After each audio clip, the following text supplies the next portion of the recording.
नमस्कार, कैसे हैं आप सभी। आई विश सब अच्छा हो। सबसे पहले तो बहुत बहुत धन्यवाद। अपनी जो लास्ट वाली वीडियो थी आईपीएल पे जो मैंने बनाई थी वो मेरे व्यूज़ के अकॉर्डिंग सही जा रही है। मतलब जिस हिसाब से मेरी वीडियोस ट्रेंड करती है उस हिसाब से वो नंबर 1 पर है। अच्छे व्यूज़ आए हैं उसमें, लाइक्स भी अच्छे आ रहे हैं। होपफुली 300 लाइक्स होंगे और रीच भी अच्छी आएगी। बहुत बहुत धन्यवाद दोस्तों। Thank you for valuing me and my video. दूसरी बात ये कि मेरे को ना, मुझे ऐसा लगता है कि मैं भारतवर्ष में मेरा एकमात्र ऐसा यूट्यूब चैनल है जिस पे अगर मैं गालियाँ बकता हूँ तो लोग बड़े प्रसन्न होते हैं। मुझे ऐसा लगता है।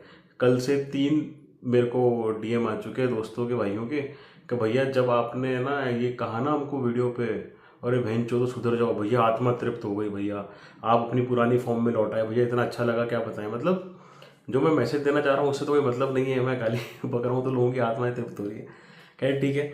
मैं ये कहना चाह रहा था दोस्तों कि ना, मैंने एक चीज़ सोची हुई है कि एक तो मैं वॉइस कॉन्वर्जेशन डालता हूँ मेरे यूट्यूब चैनल पे। ठीक है जी, जिसमें क्या होता है कि मैं कस्टमर से बात करता हूँ, व्यूवर से बात करता हूँ और उनकी बातें अपन शेयर करते हैं, उनकी बातों का समाधान अपन निकालते हैं। एक चीज़ मेरे दिमाग में ये आई है कि जिन लोगों से मैं बात नहीं करता लेकिन वो अपने कुछ सवाल पूछते हैं इंस्टाग्राम के माध्यम से, टेलीग्राम के माध्यम से, और मैं उनको रिवर्ट कर देता हूँ वॉइस नोट पे या फिर टेक्स्ट करके, टाइप करके। तो मैं सोच रहा था जो ऐसे सवाल जो कि ज़रूरी हैं जानने आप लोगों के लिए भी, उनका मैं स्क्रीनशॉट लगा दिया करूँगा। जैसे मैं गैमलिंग स्टोरीज डालता हूँ 5-6 करके, वैसे मैं अब से उन क्वेश्चंस का भी स्क्रीनशॉट डाल के उन पर बात कर लिया करूँगा। हालांकि आज तो मैं केवल एक ही सब्जेक्ट पे बात करूँगा जिस पे एक भाई का मैसेज आया है। वो क्या कहता है, एक बार आप देखो इसको। भाई आपसे बात करनी थी, स्टूडेंट हूँ, बहुत बुरा फंस गया हूँ। बेटिंग की वजह से कर्जे में आया, फिर वो लॉस कवर करने के लिए अपना आईसीआईसीआई बैंक का अकाउंट भी सेल कर दिया। उसमें 1 लाख रुपए का ट्रांजैक्शन हुआ है जिसमें कंप्लेंट आई है। अकाउंट में लीन लगा है, मुझे डर लग रहा है पुलिस घर पे आएगी क्या। क्या होगा, मैं बाहर रहता हूँ, बहुत अच्छी इमेज है, ख़राब हो जाएगी। क्या करूँ, मैंने आपकी वीडियो में देखा, आप बैंक में हो, कुछ बताओ। हाँ जी, तो ये चीज़ मैं आपको बताना चाहूँगा कि ये चीज़ बड़ी कॉमन है। हो सकता है आप में से कुछ लोग होंगे वो ये चीज़ बहुत, या तो फर्स्ट टाइम सुन रहे होंगे, बहुत कम सुना होगा, लेकिन ये मार्केट के अंदर बहुत कॉमन है। चंद रुपयों के लालच में आप अपना अकाउंट बेच देते हो, मतलब, या फिर आप किसी की ठगी का शिकार बन जाते हो। कोई भी आपका यार दोस्त जानने वाला आपको बोलता है कि यार मुझे कुछ थोड़े बहुत ट्रांजैक्शन करने हैं, मुझे मेरे खाते की लिमिट पूरी हो गई है, या फिर मेरे खाते का आईएफएससी कोड फेच नहीं कर रहा है, तू एक काम कर, तेरा अकाउंट दे दे, थोड़ा बहुत रुपया आएगा और वो मैं ले लूँगा, तू कमीशन के 2,000 या 5,000 रुपये ले ले। एक तो होता है ये ट्रांजैक्शन बेस्ड अकाउंट हाइपिंग। इसका मतलब थोड़े बहुत ट्रांजैक्शन आएंगे, तू मुझे अपना बैंक खाता दे दे। एक होता है टेन्योर बेस्ड, उसमें ये होता है कि भाई 1 महीने के लिए तेरा खाता दे दे, 15 दिन के लिए खाता दे दे, 1 तारीख से 10 तारीख तक, 1 तारीख से 15 तारीख तक मेरे को ट्रांजेक्शन होंगे वो मैं रख लूंगा, तुझे मैं तेरा कमीशन दे दूंगा। एक होता है खाता खरीद ही लिया कि भाई ये इस बैंक में खाता खुलवा दे, जो भी तेरे लेन देन होंगे वो मेरे हो जाएंगे और मैं तेरे को उसका भुगतान दे दूंगा, थोड़ा बहुत कमीशन दे दूंगा। अब होता क्या है, जो या तो कोई आदमी सीधा है, उसको पता नहीं है क्या क्या चीज़ें हो सकती हैं, या फिर उसको पैसों की इतनी ज़रूरत है कि वो पैसा लेने के लालच में, कमाई के लालच में अपना खाता थोड़े टाइम के लिए, थोड़े ट्रांजेक्शन्स के लिए, या फिर परमानेंटली उसको बेच देता है। ये केस बैंक में बहुत आते हैं, मेरे पास बहुत आते हैं और बैंकों में भी बहुत आते हैं। सबसे पहले इन अकाउंट में क्या होता है, जो बंदा ये अकाउंट खरीदता है, सपोज करो मैं हूँ कल्प्रिट, ठीक है जी, मैंने किसी सीधे साधे इंसान को बेवकूफ़ बना के उसका खाता ले लिया।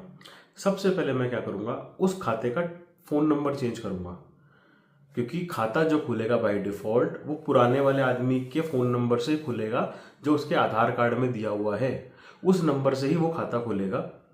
बाद में जाके मैं उस बंदे को या तो बैंक में ले जाऊंगा, या फिर मैं फर्जी साइन मार लूंगा, या फिर मोबाइल ऐप या नेट बैंकिंग के माध्यम से मैं उसका फ़ोन नंबर चेंज कर दूंगा। फ़ोन नंबर चेंज मैं क्यों करूंगा, सपोज करो मैं हूँ वो आदमी कल्प्रिट जिसने किसी का खाता खरीद लिया, और आप हो वो जिसका मैंने खाता खरीदा है, ठीक है। खाता खरीद लिया, खाता खुल गया। अब आपको पता ना चले कि कितने रुपए के ट्रांजैक्शन हो रहे हैं, कौन कौन से ट्रांजैक्शन हो रहे हैं, सबसे पहले मैं बैंक जाऊंगा आपके साथ या आपके बिना, जैसे भी होगा। सबसे पहले मैं खाते का फ़ोन नंबर चेंज करूंगा। उससे क्या होगा, आप जो होंगे आप निश्चिंत हो जाओगे कि हाँ मैंने खाता दिया था, और आप भूल जाओगे, देखे पता नहीं क्या हो रहा है क्या नहीं हो रहा। अब मैं दिन के 50 ट्रांजेक्शन करूं या 20 ट्रांजेक्शन करूं या 5 ट्रांजेक्शन करूं या 100 ट्रांजेक्शन करूं, कितने रुपयों के ट्रांजेक्शन करूं, चाहे जुए सट्टे के हो, चाहे कहीं से वो पैसा आ रहा हो, या फिर क्या बोलते हैं कि कितने भी ट्रांजेक्शन करूं, कितने बड़े अमाउंट के ट्रांजेक्शन करूं और वो कहीं से भी आ रहा हो पैसा, जिसका मैंने खाता खरीदा उसको रातों रात दिन पर दिन कुछ पता नहीं चलेगा, वो भूल के चल जाएगा, 15 दिन बाद 20 दिन बाद अपना पैसा ले लेगा। चलो, एक तो बात हो गई ये दिक्कत। या फिर प्रॉब्लम स्टार्ट कैसे स्टार्ट होती है, वो ये होती है, मैंने सपोज करो 15 दिन के लिए खाता ले लिया या फिर कुछ ट्रांजेक्शन के लिए ले लिया, काम हो गया ख़त्म। आप हो, आपके पास बैंक से फ़ोन आता है कि सर आपके खाते में फ्रीज लगा हुआ है, आप एक बार ब्रांच आइए। ये तो होता है प्यारा तरीका, सॉफ्ट तरीका। खतरनाक तरीका क्या होता है, घर पे पुलिस का नोटिस आता है कि आपके खाते में फ्रीज लगा है, transaction date so and so, इस तारीख पे जो आपने ट्रांजैक्शन करा था उस वजह से खाते में आपके फ्रीज लगा है, इस थाने से आपके फ्रीज लगा है, आपको इस तारीख को इस थाने में हाजिर देना है, अगर आप नहीं देते हो तो आपके खिलाफ गिरफ्तारी वारंट जारी किया जाएगा। ये बातें झूठ नहीं है, ये बातें फेक नहीं है, मैंने ये वारंट देखे हैं, मैंने ये कागज देखे हैं, और क्यों देखे हैं वो भी मैं आपको भी एग्जाम्पल पे बता दूंगा। ठीक है जी। तो क्या होता है, तब आपका थोड़ा सा दिमाग खुलता है, यार ये मैंने क्या करा। फिर आपको क्लिक करता है, यार मैंने तो उसको ट्रांजेक्शन करने के लिए मेरा खाता दे दिया 2000 में, 3000 में, 5000 में, जो भी मैंने रुपए उसको डिसाइड किए थे। ये क्या बूंद हो गई। आप बैंक जाते हो, बैंक में जाते हो तो आपको पता लगता है कि सर ये ट्रांजेक्शन किस चीज़ का हुआ। बैंक वाला पूछता है आपसे, ये किस चीज़ का ट्रांजेक्शन है बताना, आपको पता नहीं है। आप क्या बोलते हो, सर मैंने तो है ना उसको खाता दिया था मेरे दोस्त को, अब उसने क्या करा मेरे को तो आइडिया नहीं। तो सबसे पहले ये जो बहाना जो आप बोल रहे हो ये वैध नहीं है, बैंक वाले को इससे मतलब नहीं है, साइबर पुलिस को इससे मतलब नहीं है। ठीक है जी, उनको कोई मतलब नहीं है उससे, किसको दिया, कितने रुपए के लिए दिया, आपके खाते में ट्रांजेक्शन हो रहा है, पूरी जिम्मेदारी आपकी है। नंबर 1। नंबर 2, अब एक सिनेरियो आप इमेजिन करो, सपोज करो, आपको क्या लगता है कि ये जो पैसा आया होगा किसका आएगा, जुए सट्टे की ऐप का आया होगा, साइट का आया होगा, मानते हो? यही यही यही यहीं तक ही जा रहा है दिमाग आपका। मैं बताता हूँ क्या होता है। आपने वो केस सुने जब कस्टमर लोग बैंक में कंप्लेंट करते हैं, पुलिस थाने में कंप्लेंट करते हैं, साहब हमारे साथ फ्रॉड हो गया, हमको बोला गया कि इस पे लिंक पे क्लिक कर दो, और मैंने लिंक पे क्लिक करा, मेरे खाते में से पैसे कट गए। मेरे को बोला भैया ओटीपी बता दो, मैंने ओटीपी बता दिया, मेरे खाते में से पैसे कट गए। वो जो पैसे कटते हैं वो भी तो किसी खाते में जाते हैं, वो इन्हीं खातों में जाते हैं जिन लोगों के खाते खरीदे जाते हैं या फिर फर्जी आईडियों के द्वारा खोले जाते हैं। आजकल ट्रेंड चल रहा है खाता खरीद लो सॉरी, खाता खरीद लो, पैसा डाल दो, फ्रॉड का पैसा निकाल लो कैश के माध्यम से किसी दूसरे म्यूल में खाते में ट्रांसफर करके, तुम्हारा काम खत्म। अब जिसने ये खाता खरीदा है उसके बाप का कुछ नहीं जा रहा, चाहे पैसा आया चाहे निकाला, कितना आया क्या आया, उसने 2000-3000 में अपना पीछा छुड़ा लिया और अपना लाखों का करोड़ों का ट्रांजेक्शन काम करके खत्म हो गया। जिसने 2000-3000 में खाता खरीद लिया, गले की फांस बच गई उसकी। ठीक है, आपको लग रहा है जुए सट्टे का, पहली बात तो जुए सट्टे का तो आएगा ही आएगा 100%। बेटिंग, ऑनलाइन बेटिंग ऐप से जो आप डिपॉजिट ले रहे, सॉरी जो आप विड्रॉल ले रहे हो उन अकाउंट में आ रहा है। या फिर क्या होता है, जुए सट्टे की वेबसाइट पे जो आप डिपॉजिट करते हो तो वो पैसा भी तो किसी खाते में जाता है, वो आपके खाते में जा सकता है, जो खाता आपने बेचा था उसके खाते में भी वो आ सकता है।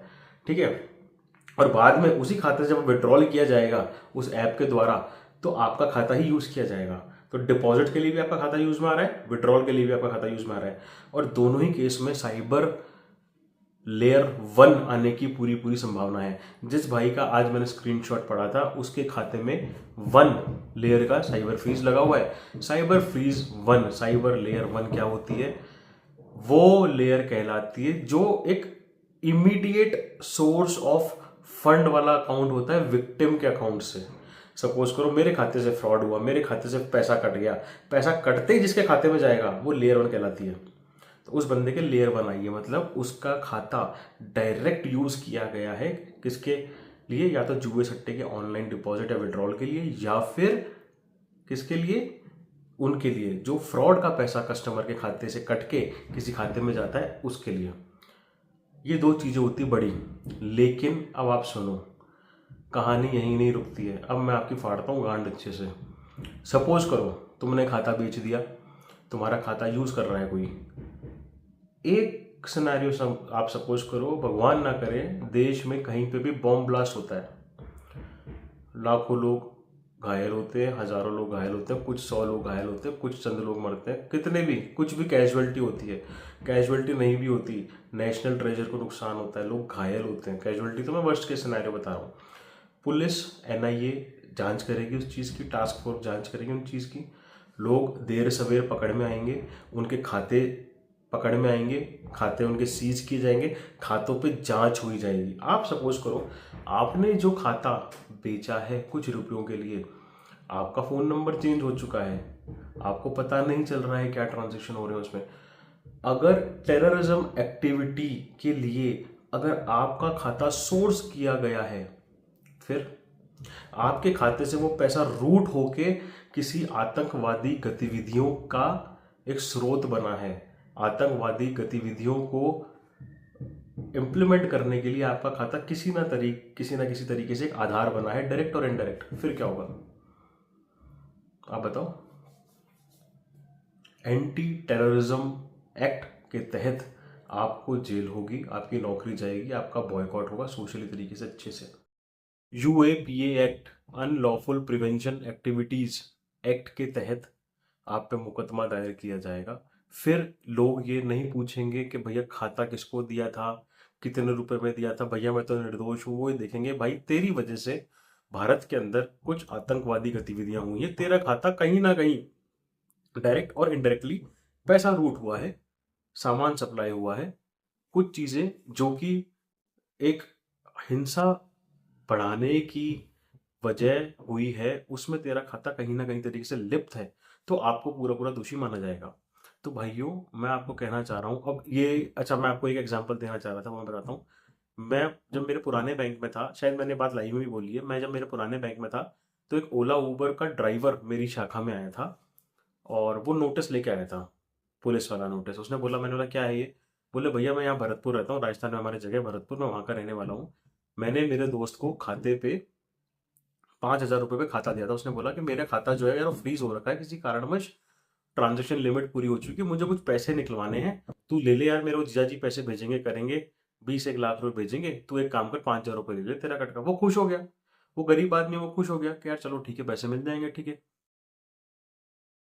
जब उसने, अच्छा उसका तो क्या हुआ,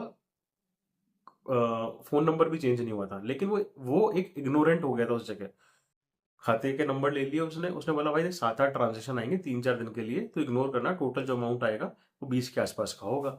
उसने भरोसे में ले लिया उसको, पैसा आया, पैसा निकाल लिया सारा, बात हो गई, आई गई। 1 महीने बाद, अच्छा एक तो ये चीज होती है कि ये ऐसा भूत है, ये आपको 1 साल बाद तक हाउंट करता है। 1 महीने बाद क्या होता है, उसके घर पे नोटिस आता है बैंगलोर साइबर पुलिस से। बैंगलोर साइबर पुलिस से उसके पास नोटिस आता है कि आपका इस तारीख का जो ट्रांजैक्शन है वो सस्पिशियस है, इसकी हमें कंप्लेंट आई है, आपसे विनती है कि आप जो हो अपना जो बयान है, अपना जो नोटिस है वो थाने आके जमा कराएं। डर गया, कर गया, सारी चीजें होगी, उसने इग्नोर कर दी 10 दिन तक बातें, बैंक पे कुछ नहीं किया डर के मारे। 12वें दिन वापस से सेकंड चिट्ठी आती है और उसमें वार्निंग दी हुई होती है कि इस तारीख तक आपको थाने में आना है, नहीं तो हम आपके खिलाफ एक गिरफ्तारी वारंट जारी करेंगे। और मैंने उससे पूछा अब क्या करना है? बोले भाई जाना ही पड़ेगा, वकील कर रहा है, वकील बोल रहा है जाना ही पड़ेगा। इन चीजों में फंसने से अच्छा है थोड़ा सा लालच कम कर लो, बेस्ट है जुआ छोड़ दो। उसके अलावा जुआ नहीं भी खेलते तो ऐसी चीजों से दूर रहो, तुम्हारी मानसिक शांति पूरी तरीके से भंग हो जाएगी।